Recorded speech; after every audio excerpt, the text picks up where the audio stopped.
আসসালামু আলাইকুম। আশা করছি সকলেই অনেক বেশি ভালো আছেন। আজ ফিরে এলাম সবার পছন্দের একটা রেসিপি নিয়ে। আজকের রেসিপি কালা ভুনা।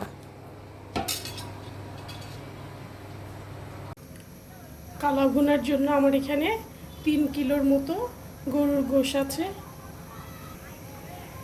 আমি 1.5 কাপের মতো পেঁয়াজ কাটা দিয়ে দিলাম, 1/2 কাপ পেঁয়াজ বেরেস্তা, 3 টেবিল চামচ আদা, 2 টেবিল চামচ রসুন, 1 টেবিল চামচ জিরা পেস্ট, এই পরিমাণ গরম মশলা, 2 টেবিল চামচ মরিচের গুঁড়ো, 2 টেবিল চামচ ধনিয়ার গুঁড়ো, 1 টেবিল চামচ হলুদ, 1/3 কাপ তেল।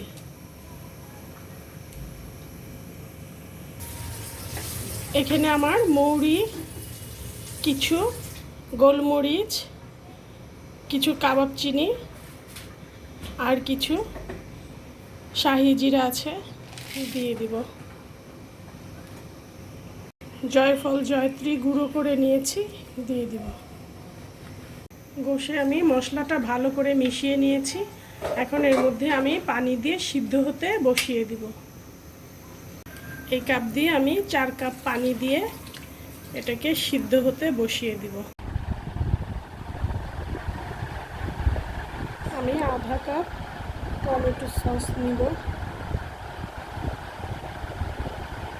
আমি এরকম 1/2 কাপ টমেটো সসের সঙ্গে 2 টেবিল চামচ সয়া সস নিয়ে নিব। নিয়ে এটাকে ভালোভাবে মিশাবো।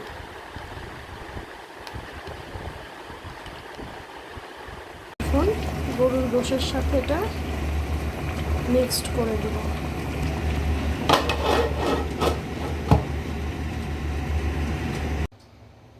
আমি এখানে একত্রে গোলমরিচ, লবঙ্গ, মৌরি, রাঁধুনি ব্লেন্ডারে গুঁড়ো করে নিয়েছি। এটা এখন এর মধ্যে দিয়ে দিব।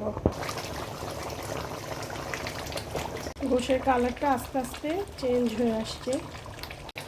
কালা ভুনা সলিড গোশ দিয়ে রান্না হয়। আমি একটু সলিড গোশের সঙ্গে হাড় মিশিয়ে নিয়েছি। একটা প্যানে আমি 1/2 কাপ সরিষার তেল নিয়ে নিচ্ছি। কিছু শুকনো মরিচের ফোড়ন দিব।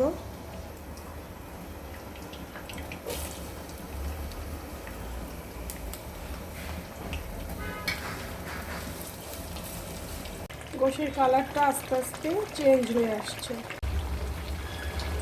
সেটা আমি এরকম নেড়ে নেড়ে কালো করব, পুড়াবো না। আমাকে এটা অনেকক্ষণ ধরে ভাজতে হবে।